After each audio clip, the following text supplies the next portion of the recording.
안녕하세요. 매일 아침 말씀 묵상에 오신 여러분을 진심으로 환영합니다.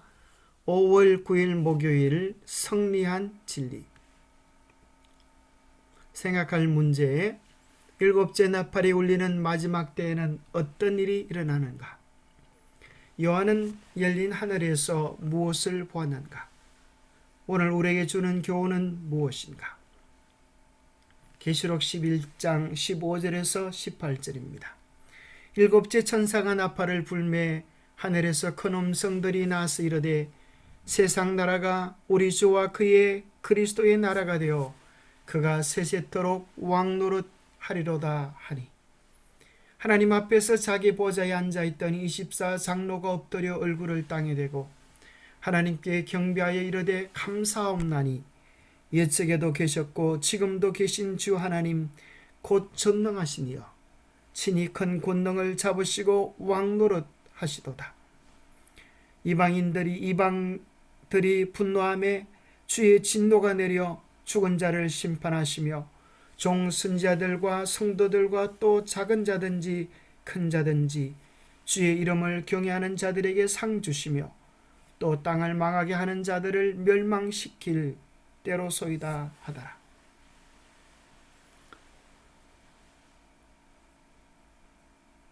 이 세상 마지막에 일어날 사건을 우리는 일곱째 천사가 나팔을 불 때 일어나는 사건을 통하여 보게 됩니다.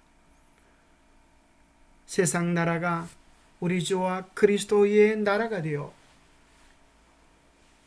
예수님께서 세세토록 왕노릇하는 것으로 세상 역사는 마쳐지게 될 것입니다. 이 세상의 왕국이 우리 주님의 왕국이 됩니다. 그리스도께서 승리하시고 악은 멸망당합니다. 사탄은 패하고 의의 강물이 흐르며 진리가 다스립니다. 우리는 다음 권면을 마음에 새겨야 할 것입니다. 사람의 권력 위에 세워진 것은 무엇이나 전복될 것이다. 그러나 하나님의 변함이 없는 말씀의 반석 위에 세워진 것은 영원히 서 있을 것이다. 인간의 헛된 철학과 기초에 세워진 세상의 나라는 무너지고 예수 그리스도의 나라가 견고히 서게 될 것입니다. 땅을 망하게 하는 자들은 멸망될 것이고 주님을 경외하는 모든 자에게 상이 주어질 것입니다. 요한은 특별히 그의 하나님의 계시를 통하여 하늘에서 하나님의 성전이 열리는 것을 보았습니다. 성전 안에 무엇이 있었을까요? 성전 안에 하나님의 언약궤가 보이며 또 번개와 음성들과 우레와 지진과 큰 우박이 있었습니다. 하늘의 성전에 하나님의 언약궤가 있다고 하는 말은 무슨 말입니까? 그 언약궤 안에는 무엇이 있을까요? 언약궤 안에는 분명히 언약의 정서, 십계명이 있을 것입니다. 그리고 그 언약궤 곁에 하나님의 언약궤 곁에 번개와 음성과 우레와 지진과 큰 우박이 있는 이유는 무엇일까요? 바로 하나님의 정부, 하나님의 사랑과 공의의 정부를 대항하는 자들에게, 하나님의 법을 펴려고 하는 자들에게 내릴 재앙을 말하는 것이 아닐까요? 하늘에 있는 하나님의 성전이 요한의 눈앞에 펼쳐졌습니다. 그가 지성소를 바라볼 때 거기 있는 언약궤를 보았습니다. 하늘의 장엄한 원형을 본떤 모형인 구약시대의 성소에는 언약궤의 덮개에 아름답게 세워진 천사의 모습 사이로 하나님의 영광스러운 임재가 나타났습니다. 법궤 안에는 당연히 하나님의 율법이 있습니다. 우리는 오직 하나님의 은혜로 믿음으로 말미암아 구원을 받지만 우리의 믿음이 진실한지는 하나님의 율법에 대한 순종을 통해 나타납니다. 하나님의 율법은 심판의 근거와 기준입니다. 이 사실은 마지막 때에 중요하고 또 실제적입니다. 특별히 하나님의 계명 곁에 있었던 큰 음성과 번개와 우레소리와 지진과 우박은 요한계시록 16장 17절에서 일곱 대접을 땅에 쏟을 때에 일어나는 마지막 사건입니다. 하나님을 대적하고 하나님의 법을 무너뜨리려고 애썼던 자들 위에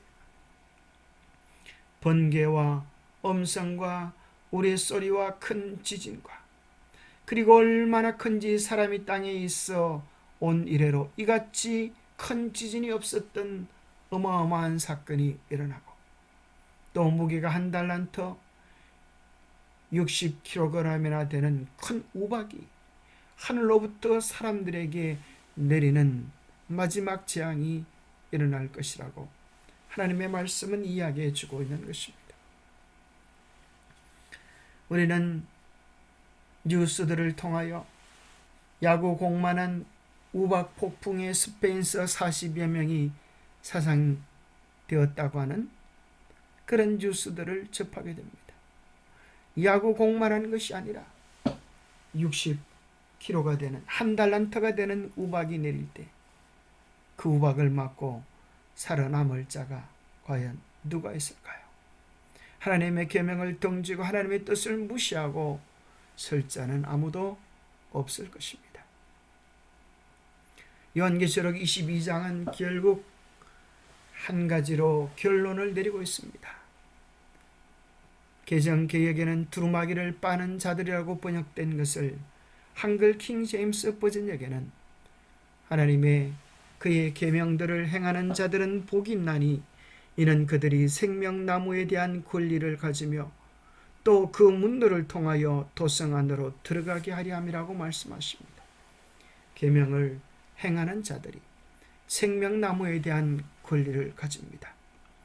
반대로 15절에는 원하지만 도성에 들어가지 못하고 성 밖에 있을 자들의 특징에 대하여 말하는데 그들은 점술가 개들과 점술가와 음행하는 자들과 살인자들과 우상 숭배자들과 및 거짓말을 좋아하며 지어내는 자는 다 성 밖에 있으리라 하십니다.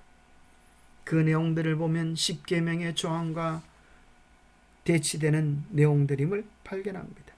점술가는 누구입니까? 어느 계명에 위배됩니까? 첫째 천사는 나 외에 다른 신들을 내게 있게 말지니라고 했는데 점술가는 온갖 세상에 가정한 신들을 섬기는 존재들입니다.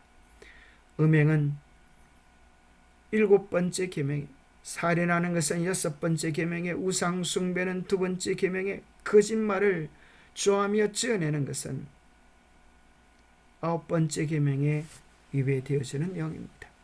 그로 마지막 최종적 심판의 기준은 하나님의 계명이요, 그 계명이 그들의 믿음의 진리를 드러내게 할 것입니다.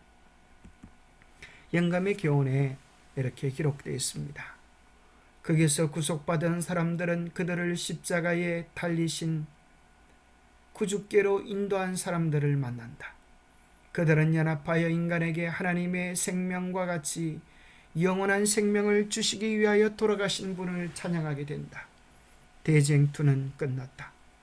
모든 고난과 투쟁은 끝났다. 구속받은 사람들이 하나님의 보좌를 중심으로 둘렀을 때 온 하늘은 성리의 노래로 충만해진다. 모든 사람들은 죽임을 당하시고 우리를 하나님께 구원해 주신 어린 양이 찬송을 받으시기에 합당하도다고 기쁜 노래를 부른다. 이 세상 선악의 대쟁투가 끝날 때 죄와 고통과 눈물과 아픔은 끝이 나고 이제 하나님이 준비해 놓으신 영원한 사랑과 기쁨과 행복만이 온 우주에 가득 차게 될 것입니다. 기도하겠습니다. 하나님 아버지, 아무리 악이 득세하고 대단한 것처럼 보여도 우리 주님께서 목소리 한 번만 바라면 그 모든 것이 아무것도 없었던 것처럼 불타 없어질 것입니다. 오 하나님, 우리로 하여금 다시 한번 이 역사의 주관자가 주권자가 누구이신지 다시 분명히 기억하게 도와주셔서 영원히 변하지 않을 하나님을 신뢰하며 하나님과의 언약에 충실할 수 있도록 도와주시옵소서. 주님의 말씀이 승리하고 그 영광에 참여할 자들을 부르실 그날에 주님 앞에 충성된 종으로 불려질 수 있게 되기를 소망합니다. 실수 많고 연약한 우리들이지만 성령님 도우심을 통하여 흔들리지 않게 붙잡으시고 말씀의 반석에 굳게 서도록 날마다 군면하여 주옵소서. 말씀의 견고한 언약 위에 서서 넘어지지 않는 신앙의 주인공들이 되도록 도와주시옵기를 우리 주 예수 그리스도 이름 머지하여 간절히 간구하옵나이다. 어둠이 아무리 강할지라도 빛을 이기는 어둠은 없습니다.